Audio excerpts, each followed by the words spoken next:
à voir justement les- j'allais dire, la motivation que vous avez à tout nous expliquer ça. J'imagine que c'est pas fini, vos plans sont pas arrêtés là. Qu'est-ce que vous avez dans votre mire en ce moment? Mais on vise toujours à relier. Nous, notre objectif, entre autres, c'est de relier tous les quartiers de Bromont pour que les gens puissent partir d'un point A et se rendre sans utiliser la route dans la mesure du possible et se rendre au point B à Bromont.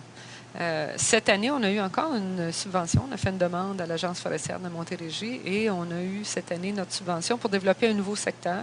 Et on a ajouté aussi un volet éducatif à ce secteur-là. Il va y avoir un petit sentier d'interprétation des arbres. Donc, on va pouvoir reconnaître certaines essences, apprendre à identifier certaines variétés qui sont menacées, tout ça. Et tout ça va éventuellement être relié. Là. C'est dans un secteur auquel on va pouvoir accéder par la ceinture de randonnée et on vise à relier aussi au domaine naturel du Lac-Gale éventuellement. Où est-ce que vous allez là, en ce moment avec ce secteur-là?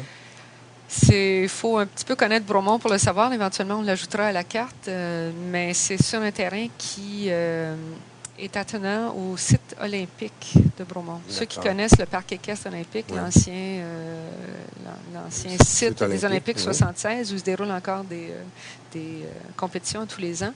Ce site qu'on va développer cet été est attenant à cet endroit-là, ce lieu-là. Donc, il va communiquer aussi avec le domaine naturel? Éventuellement, là, il va y avoir un petit peu de route à faire, mais c'est une route très tranquille pour se rendre d'un endroit à l'autre. Par contre, par la rue Shefford, la rue principale, on va pouvoir accéder à ce nouveau réseau de sentiers aussi, et par la ceinture de randonnée. Comment fonctionne le développement des pistes, l'acquisition, le prêt? Comment ça fonctionne, ces terrains-là sur lesquels vous fonctionnez? On disait tout à l'heure, la Ville de Bromont a une politique de redevance en terrain pour les développeurs, les gens qui établissent des nouveaux développements domiciliaires. Mais est-ce que c'est comme ça que ça fonctionne en général ou est-ce qu'il y a d'autres modes? Bien, en fait, trois modes de fonctionnement. C'est que les Amis des Sentiers ont un document, une entente de droit de passage.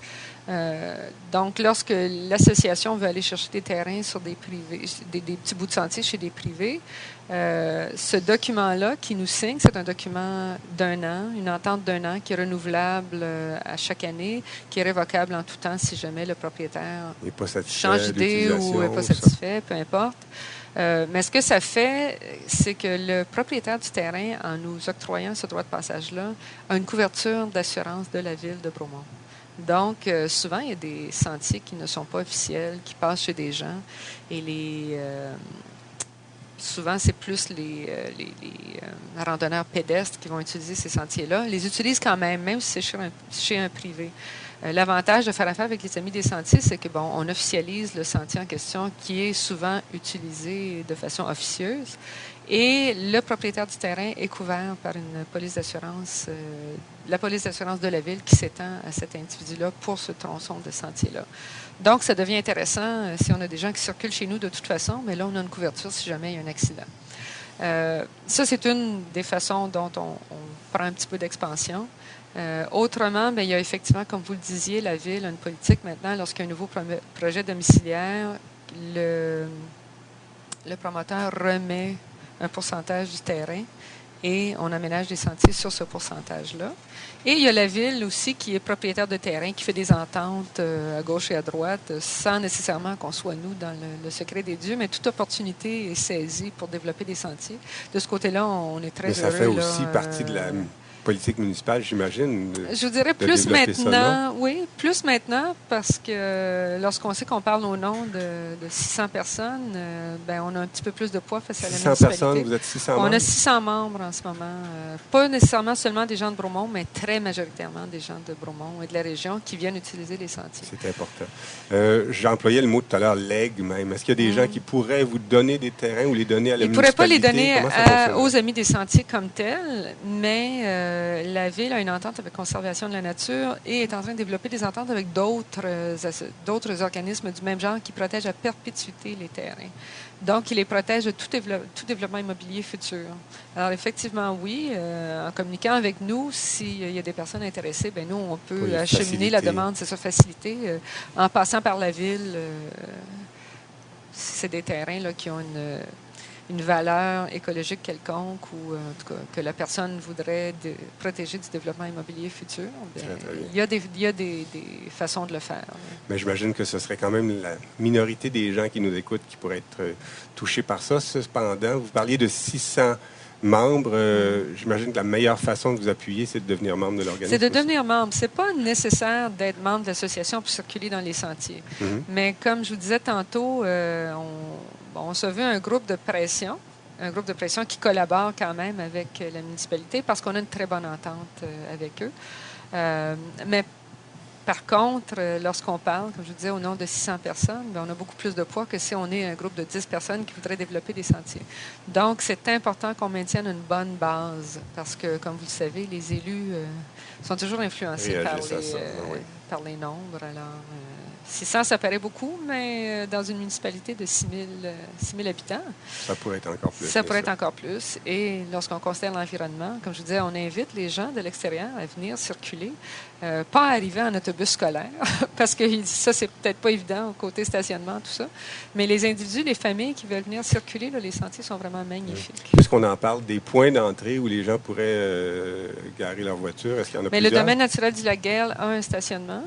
La ceinture de randonnée, si vous allez sur notre site, il y a une carte où on montre à quels endroits les gens peuvent stationner.